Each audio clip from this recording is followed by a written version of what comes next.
Next, we're going to implement pull to delete on the table view of expenses. Let's navigate down below our query and refresh functions, and let's implement a function to delete a record based on an index path. So this function, let's call it delete record, is going to take in an index path, and its job is to delete the index path, well, everywhere. So parameter of type index path. The very first thing, we need to actually get the record that we're going to delete. So let's create a new constant. Let record equal records at the index path dot row. Now that we have that, let's delete it. So to delete a record, you need to access the private database, and the private database, or all CloudKit databases, have a delete function with record ID. You might be wondering how we get the record ID from a record. It is simply a property on that record. So let's access the record, and let's access the record ID.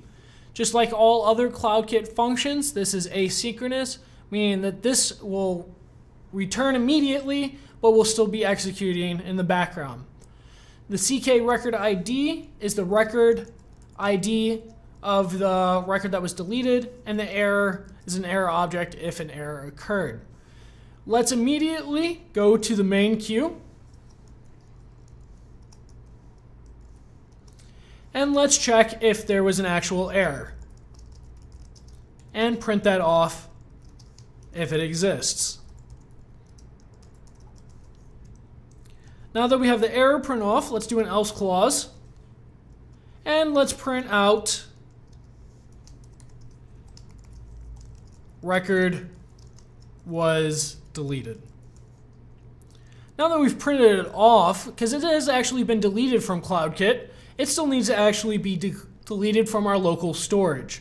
That means that array that holds CK records, we need to tell it to also delete the record there, and we can do that by accessing our records array and calling remove at and pass it our index path dot row.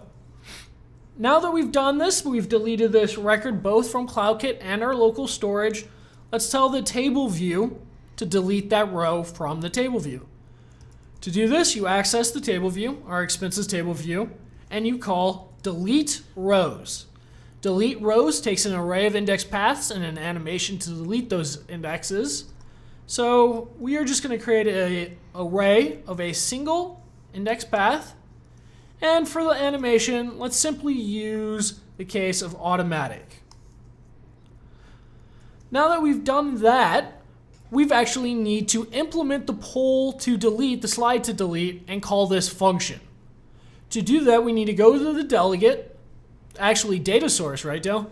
Yeah, the data source has the method we want. And implement the table view method of commit editing style for row at index path. I'm just going to start typing commit. Autocomplete does the rest.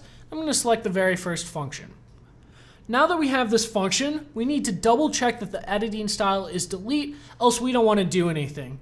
So if editing style is delete, then we are just going to delete our record at that index path. Now that we've done this, we can build and run our code.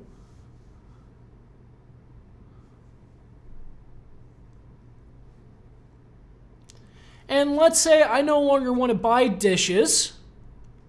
I could delete it by sliding to delete. This even deletes it on CloudKit.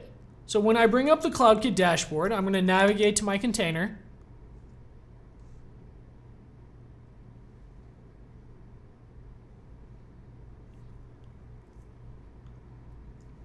Navigate to the data,